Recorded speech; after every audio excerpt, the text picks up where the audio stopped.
우리 저기 개성아님 하기로 했습니다.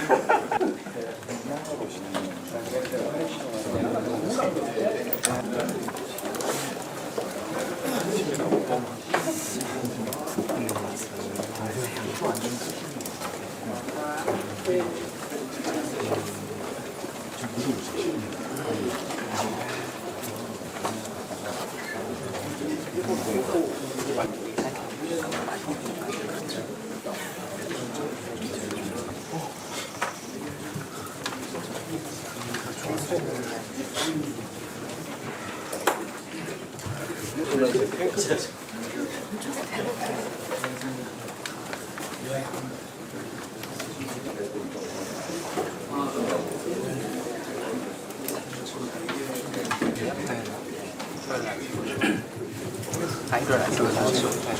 일어나시면 차로 맞아요.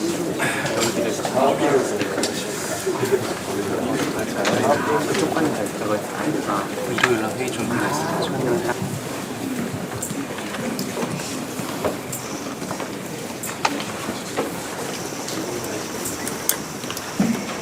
네, 대통령 부서로 입장하겠습니다. 안 해? 오늘 두 번째 또 하나 싶어서. 네, 안녕하십니까. 국정상황실장 김정우입니다. 지금부터 대통령님 주재 제6차 수석 보좌관 회의를 시작하겠습니다. 대통령님께서 모두 말씀을 하신 후에 안건 보고와 토론을 진행하겠습니다. 그러면 대통령님의 모두 말씀이 있겠습니다. 네, 어제 밤부터 오늘 새벽까지 한미 관세 협상 때문에 고생하신 우리 공직자 여러분들 모두 고생하셨습니다. 한미 관세 협상이 최종 타결됐습니다. 이번 협상으로 통상 환경의 불확실성이 상당 부분 해소됐다고 평가됩니다. 한미 양국의 경제 협력 그리고 동맹 관계도 한층 더 공고해질 것으로 기대합니다. 큰 산을 넘었지만 국제 통상 질서 재편은 앞으로도 계속 가속화될 것으로 생각됩니다. 국익 중심의 유연한 실용 외교를 통해서 급변하는 대외 환경의 파고를 슬기롭게 넘어가야 될 것입니다. 관계부처는 국민의 우려사항을 면밀하게 점검하고 우리의 핵심 이익을 지켜내기 위한 후속 조치에도 만전을 기해 주시기 바랍니다.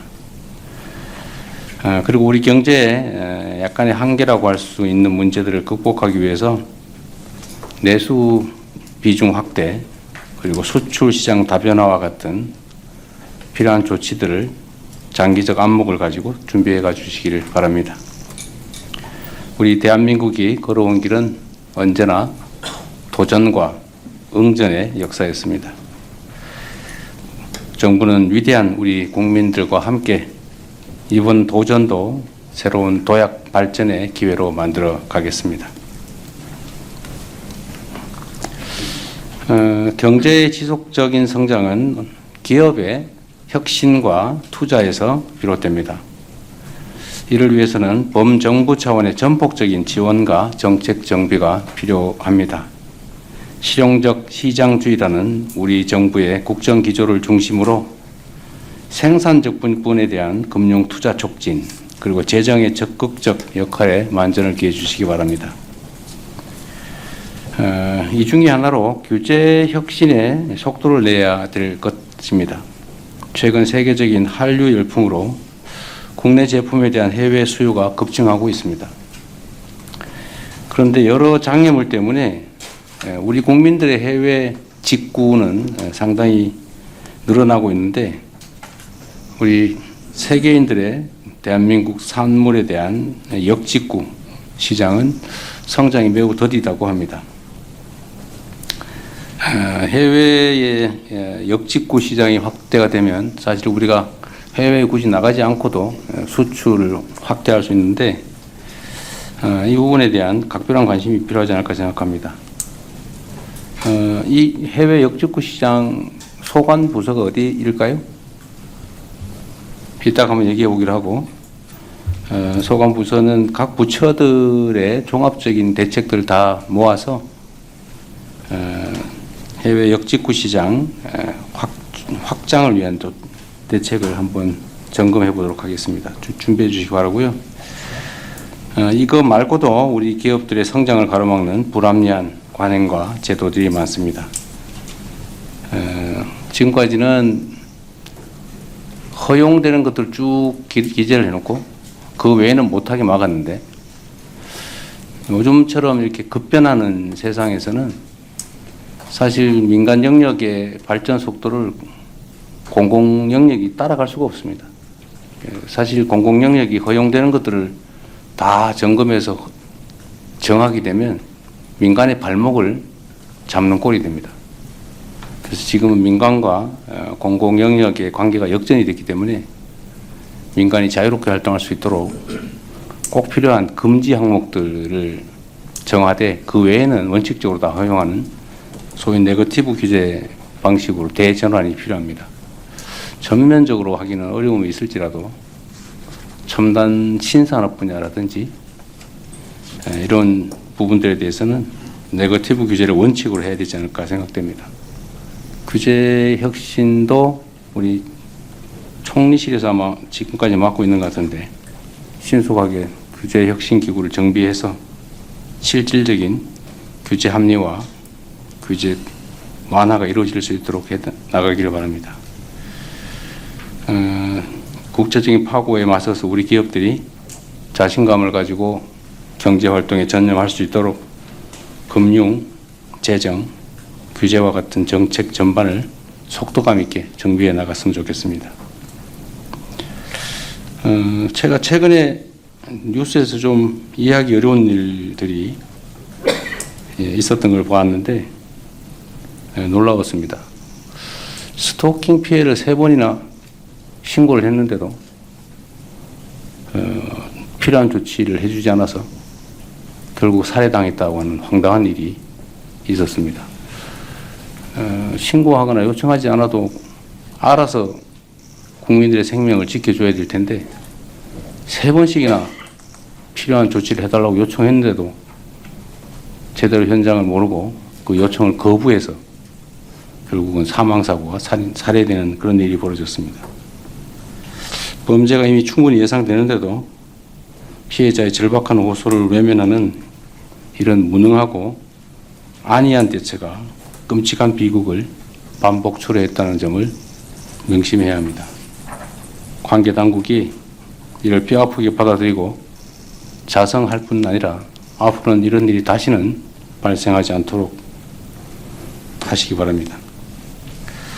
책상 물림의 탁상 공론으로 국민의 일상을 제대로 지키기 어렵습니다. 향후에 유사한 범죄가 재발하지 않도록 엄정 대응해 주시기 바랍니다.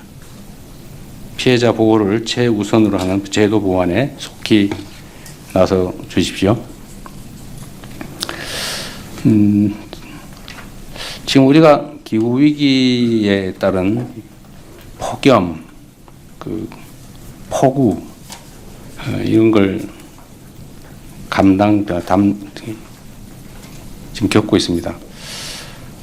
기후 위기는 전 지구적 현상이고 피할 수도 없고 그리고 그에 따라서 에너지 전환은 필수적인 우리의 과제가 됐는데 여기에다가 AI 혁명 때문에 전력망 개선 등을 통한 재생에너지 공급이 매우 시급하게 됐습니다. 앞으로 필연적으로 늘어나게 될 재생에너지를 중심으로 전력망 인프라의 패러다임을 완전히 새롭게 정비해야 되겠습니다. 관계 부처는 현재 우리 전력 지형의 특성을 충분히 감안해서 장거리 송전의 비효율성을 낮추고 첨단 인공지능 기술을 적극 활용하는 한국형 차세대 전력망 구축 방안을 모색하기 바랍니다. 재생에너지 관련 사업에 지역 주민들이 적극적으로 참여할 수 있는 기회를 보장하도록 조치해 주시기도 바랍니다. 아울러 전국의 전력망을 촘촘하게 연결하는 에너지 고속도로 사업 또한 속도를 내주시기 바랍니다. 에너지 고속도로 얘기를 했더니 일각에서 오해가 좀 있는 것 같아요.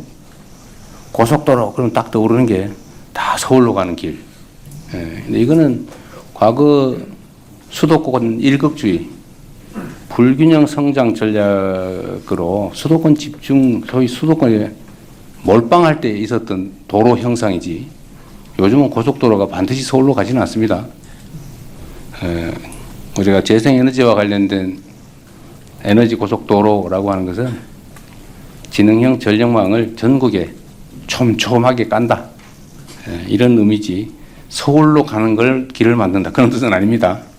근데 이게 매우 광범한 오해들이 있어서 꽤 전문가라고 보여지는 영역에서조차 에너지 고속도로 하니까 서울로 다 집중하자는 거냐 이런 비난 비판이 있어요.